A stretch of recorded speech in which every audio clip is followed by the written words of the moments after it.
ನಿನ್ನೆ ನಮ್ಮ ಕರ್ನಾಟಕ ಹೈಕೋರ್ಟು ಒಂದು ಐತಿಹಾಸಿಕ ತೀರ್ಪನ್ನು ಪ್ರಕಟ ಮಾಡಿತು.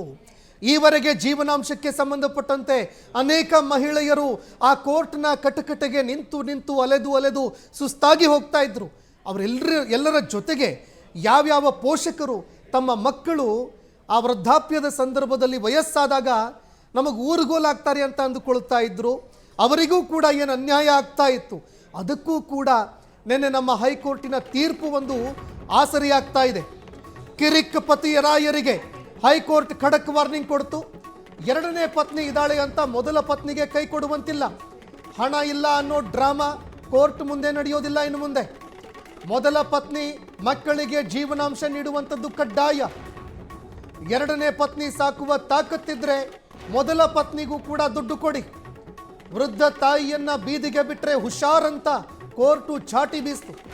ಜೀವನಾಂಶವನ್ನ ತಪ್ಪಿಸೋದಕ್ಕೆ ಪತಿರಾಯ ಸುಳ್ಳು ಹೇಳಿದ್ದ, ಆತನ ಸುಳ್ಳನ್ನ ಬಯಲಿಗೆಳೆದು ಕಪಾಳ ಮೋಕ್ಷ ಮಾಡಿದೆ. ಖಡಕ್ ವಾರ್ನಿಂಗ್ ಕೂಡ ಕೊಡ್ತು ಕೋರ್ಟು.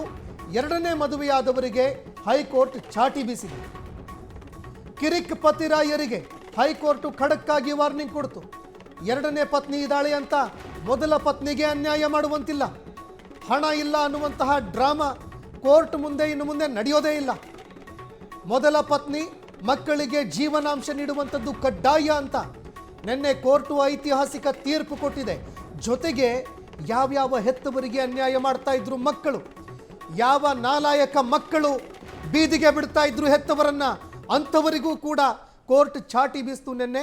ಹೀಗಾಗಿ ಅವರಿಗೂ ಕೂಡ ಈ ಒಂದು ತೀರ್ಪು ತುಂಬ ಒಂದು ಮಹತ್ತರವಾದಂತಹ ತೀರ್ಪು ಅಂತ ಹೇಳಿದರೂ ಕೂಡ ತಪ್ಪಾಗಲಿಕ್ಕಿಲ್ಲ.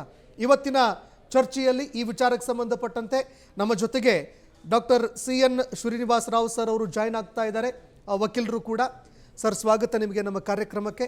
ಜೊತೆಗೆ ಅಡ್ವೊಕೇಟ್ ಆಗಿರುವಂತಹ ಮಂಜುಳಾ ಮುನವಳ್ಳಿ ಮೇಡಮ್ ಅವರು ಕೂಡ ನಮ್ಮನ್ನು ಜಾಯ್ನ್ ಮಾಡ್ತಾ ಇದ್ದಾರೆ. ಮೇಡಮ್, ನಿಮಗೂ ಕೂಡ ಸ್ವಾಗತ ನಮ್ಮ ಕಾರ್ಯಕ್ರಮಕ್ಕೆ.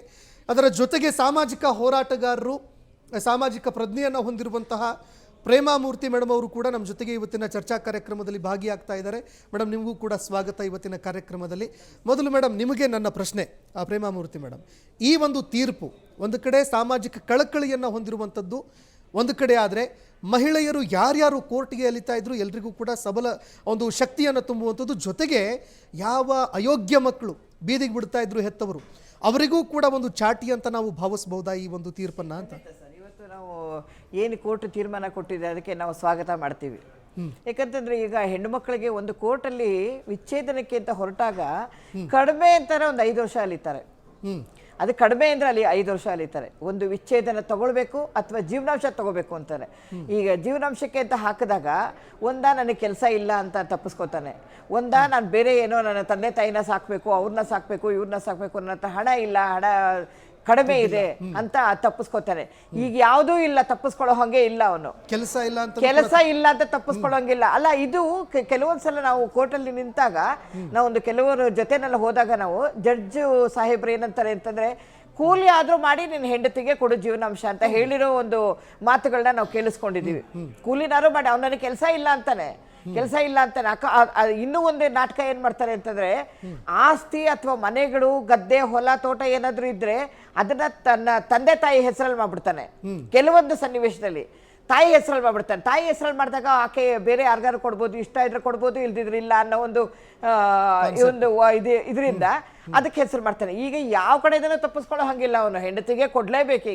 ಈಗ ಎರಡೊಬ್ಬರು ಮದುವೆ ಮಾಡ್ಕೊಳ್ಳೋರಿಗೆ ಇದು ಒಳ್ಳೆ ಒಂದು ಚಾಟಿ ಏಟು ಅಂತ ನಾನು ಹೇಳ್ತೀನಿ. ಇದ್ರ ಜೊತೆಗೆ ಮೇಡಮ್, ಅನೇಕ ಸಂದರ್ಭದಲ್ಲಿ ನಾವು ನೋಡ್ತಾ ಇದ್ವಿ, ಹೆತ್ತವ್ರನ್ನ ಮನೆಯಿಂದ ಹೊರಗಡೆ ಹಾಕುವಂಥ ಪರಿಸ್ಥಿತಿ ಬರ್ತಾ ಇತ್ತು, ಸರಿಯಾಗಿ ನೋಡ್ಕೊಳ್ತಾ ಇಲ್ಲ ಮಕ್ಕಳು ಅನ್ನುವಂಥದ್ದು. ಅಂಥ ಹೆತ್ತವರಿಗೆ ಈ ಒಂದು ತೀರ್ಪೇನಿದೆ ಆತ್ಮಸ್ಥೈರ್ಯವನ್ನು ತುಂಬುತ್ತಾ ಇನ್ನು ಮುಂದೆ? ಖಂಡಿತ ಸರ್, ಖಂಡಿತ. ಈಗ ಹೆತ್ತವರಿಗೆ ನೋಡಿ, ವೃದ್ಧಾಶ್ರಮಗಳು ಎಲ್ಲೋಡಿದ್ರು ವೃದ್ಧಾಶ್ರಮಗಳು ತುಂಬೋಗಿದೆ. ಯಾವ ವೃದ್ಧಾಶ್ರಮದಲ್ಲೂ ಖಾಲಿ ಇಲ್ಲ. ಕೆಲವೊಂದು ವೃದ್ಧಾಶ್ರಮಗಳು ಪೇಬಲ್ ವೃದ್ಧಾಶ್ರಮಗಳಾಗಿದೆ. 10,000 20,000 ರೂಪಾಯಿ ಕೊಟ್ಟರೆ ಚೆನ್ನಾಗಿ ನೋಡ್ಕೋತೀವಿ, ಸಪ್ರೇಟ್ ರೂಮ್ ಕೊಡ್ತೀವಿ ಅಂತ ತಗೊಂಡೋಗಿ ಅಲ್ಲಾಗ್ತಾರೆ. ನಾನು ಒಂದು ವೃದ್ಧಾಶ್ರಮಕ್ಕೆ ಹೋದಾಗ ಒಳ್ಳೆ ಆಫೀಸರ್ ತಾಯಿ ಅವರು ನನ್ನ ಹೆಸರು ಹೇಳ್ಬೇಡಿ ಅಂತ ಕೇಳ್ಕೊಂಡ್ರು ಪಾಪ. ನಮ್ಮ ನವರಂಗ ರಾಜಾಜಿನಗರದಲ್ಲೇ ಒಂದು ವೃದ್ಧಾಶ್ರಮಕ್ಕೆ ನಾನು ಒಂದ್ಸಲ ಭೇಟಿ ಕೊಟ್ಟೆ. ಹಣ್ಣು ಹೂ ಇದು ಕೊಡಬೇಕು ಅಂತ ಹೋದಾಗ ಅಲ್ಲಿ 2nd ಫ್ಲೋರಲ್ಲಿ ಒಬ್ಬ ತಾಯಿನ ಇಟ್ಟಿದ್ದಾರೆ. ಅವರು, ನೀವು ನಂಬ್ತಿರೋ ಇಲ್ವೋ, ಒಳ್ಳೆ ಕ್ಲಾಸ್ 1 ಆಫೀಸರ್ ತಾಯಿ ಅವರು ಇಟ್ಟಿದ್ದು. ನೀವು ಹೇಳ್ಬಿಡಿ ಮೇಡಮ್ ಅಂತ ಹೇಳ್ತಾರೆ. ಯಾಕಂದ್ರೆ 20,000 ರೂಪಾಯಿ ಕೊಟ್ಬಿಟ್ಟು ಸಪ್ರೇಟ್ ಒಂದು ರೂಮ್ ಮಾಡಿ ಆ ರೂಮಲ್ಲಿ ಅವ್ರನ್ನ ಇಟ್ಟಿದ್ದಾರೆ. ಊಟ ತಿಂಡಿ ಎಲ್ಲ ಮೆಡಿಸಿನ್ ಕೊಡೋಕ್ಕೆ ವಾರಕ್ಕೊಂದ್ಸಲ ಇವ್ರು ಹೋಗ್ತಾರೆ. ಎಂತ ದುರ್ಗತಿ ಸರ್ ಇದು. ಆ ತಾಯಿ ಈ ಒಂದು ಕ್ಲಾಸ್ 1 ಆಫೀಸರ್ಗೆ ಮಾಡಬೇಕಾದ್ರೆ ತಾಯಿ ಎಷ್ಟು ಕಷ್ಟಪಟ್ಟಿರ್ತಾಳೆ, ತಾಯಿ ತಂದೆ ಎಷ್ಟು ಕಷ್ಟಪಟ್ಟಿರ್ತಾರೆ. ಅದನ್ನೆಲ್ಲ ಮರೆತು ಇವತ್ತು ವೃದ್ಧಾಶ್ರಮಕ್ಕೆ ತಳ್ತಾರೆ. ಅಥವಾ ಆ ಮನೆಯಿಂದ ಹೊರಗಡೆ ಹಾಕಿರೋ ಸಂಘಟನೆಗಳು ಬೇಕಾದಷ್ಟಿದೆ. ವೃದ್ಧಾಶ್ರಮಕ್ಕೂ ಬಿಡಿ, ಮನೆಯಿಂದ ಹೊರಗಡೆ ಹಾಕಿ ಅವ್ರಿಗೆ ಶೆಲ್ಟರ್ ಸಿಗ್ಬಾರ್ದು, ಊಟ ಸಿಗ್ಬಾರ್ದು ಅಂತ ಅನ್ನೋ ಗಂಡು ಮಕ್ಕಳು ಇವತ್ತು ನಮ್ಮ ಕಣ್ಣೆದುರುಗಡೆ ಇದೆ ಸರ್. ಅಂತ ದುರ್ಗತಿ ಯಾವ ತಂದೆ ತಾಯಿಗೂ ಬರಬಾರ್ದು, ಯಾವ ಹೆಂಡತಿಗೂ ಬರಬಾರ್ದು. ಇವತ್ತು ಏನು ಕೋರ್ಟು ತೀರ್ಮಾನ ಕೊಟ್ಟಿದೆ ನಿಜವಾಗ್ಲೂ ಅದು ಸ್ವಾಗತಾರ್ಹ ಸರ್. ಈ ಕಳ್ಳನ ಮಕ್ಕಳಿಗೆ ಇವ್ರಿಗೆ 2-3 ಮದುವೆ ಮಾಡ್ಕೊಳ್ಳೋರಿಗೆ, ತಂದೆ ತಾಯಿನ ಗೋಳಾಡಿಸೋರಿಗೆ ಇವಾಗೆಲ್ಲ ಕಡಿವಾಣ ಹಾಕ್ದಂಗಿದೆ ಅವ್ರಿಗೆ. ಓಕೆ ಮಂಜುಳಾ ಮೇಡಮ್, ಒಬ್ಬ ಮಹಿಳೆಯಾಗಿ, ಒಬ್ಬ ನ್ಯಾಯವಾದಿಯಾಗಿ ಈ ತೀರ್ಪನ್ನು ಹೇಗೆ ನೋಡ್ತೀರಿ? ನೆನೆ ತೀರ್ಪು ತುಂಬ ಒಳ್ಳೆಯ ಸ್ವಾಗತಾರ್ಹ ತೀರ್ಪು ಅಂತ ಹೇಳ್ಬೋದು ಸರ್. ಇದಲ್ಲದೆ ಭಾರತದ ನ್ಯಾಯಾಂಗ ವ್ಯವಸ್ಥೆಯಲ್ಲಿ ಸುಮಾರು ಮೈಲುಗಲ್ಲು ತೀರ್ಪುಗಳು ಬಂದಿದ್ದಾವೆ.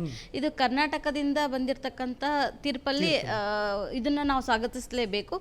ಇಲ್ಲಿ ಈ ಪ್ರಕರಣದ ಹಿನ್ನೆಲೆಯನ್ನು ನಾವು ನೋಡೋದಾದರೆ, ಬೆಳಗಾವಿಯ ಒಂದು ಜ್ಯೂರಿಸ್ಡಿಕ್ಷನ್ ಅಲ್ಲಿ ಮೇಂಟೆನೆನ್ಸ್ ಪಿಟಿಷನ್ ಫೈಲ್ ಆಗುತ್ತೆ.